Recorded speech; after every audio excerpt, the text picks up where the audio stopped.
弟兄姊妹平安，歡迎大家嚟到聖經主線大追蹤讀經計劃。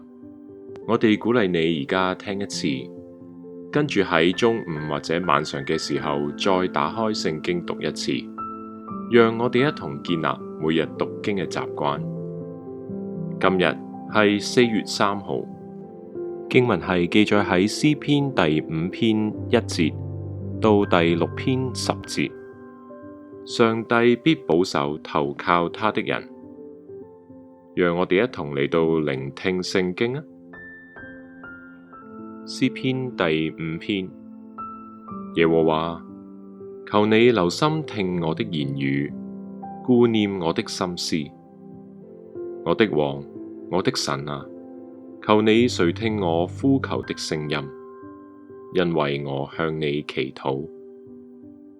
耶和華，早晨你必聽我的聲音，早晨我必向你陳明我的心意，並要警醒，因為你不是喜悅惡事的神，惡人不能與你同居，狂傲人不能站在你眼前。凡作孽的，都是你所恨惡的，說謊言的，你必滅絕。好流人血、弄詭詐的，都為耶和華所憎惡。至於我，我必憑你豐盛的慈愛進入你的居所，我必存敬畏你的心向你的聖殿下拜。耶和華，求你因我的仇敵，憑你的公義引領我，使你的道路在我面前正直。因為他們的口中沒有誠實，他們的心裏滿有邪惡，他們的喉嚨是敞開的墳墓，他們用舌頭諂媚人。神啊，求你定他們的罪，願他們因自己的計謀跌倒，願你在他們許多的過犯中把他們逐出，因為他們背叛了你。凡投靠你的，願他們喜樂，時常歡呼，因為你護庇他們。又願那愛你名的人都靠你歡欣，因為你必賜福與義人。耶和華，你必用恩惠如同盾牌四面護衛他。詩篇第6篇，耶和華，求你不要在怒中責備我，也不要在烈怒中懲罰我。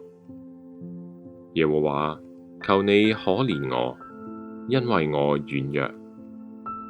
耶和華，求你醫治我，因為我的骨頭發戰，我心也大大地驚惶。耶和華，你要到幾時才救我呢？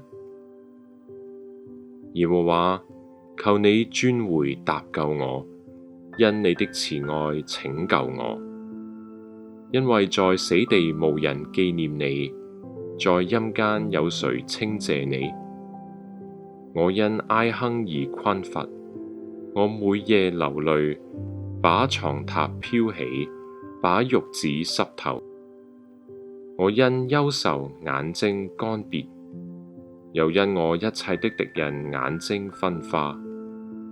你們一切作孽的人，離開我吧，因為耶和華聽了我哀哭的聲音。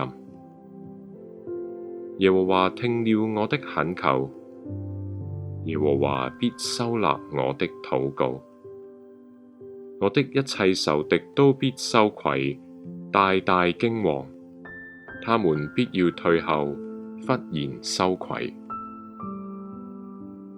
今日經文嘅主題係上帝必保守投靠他的人。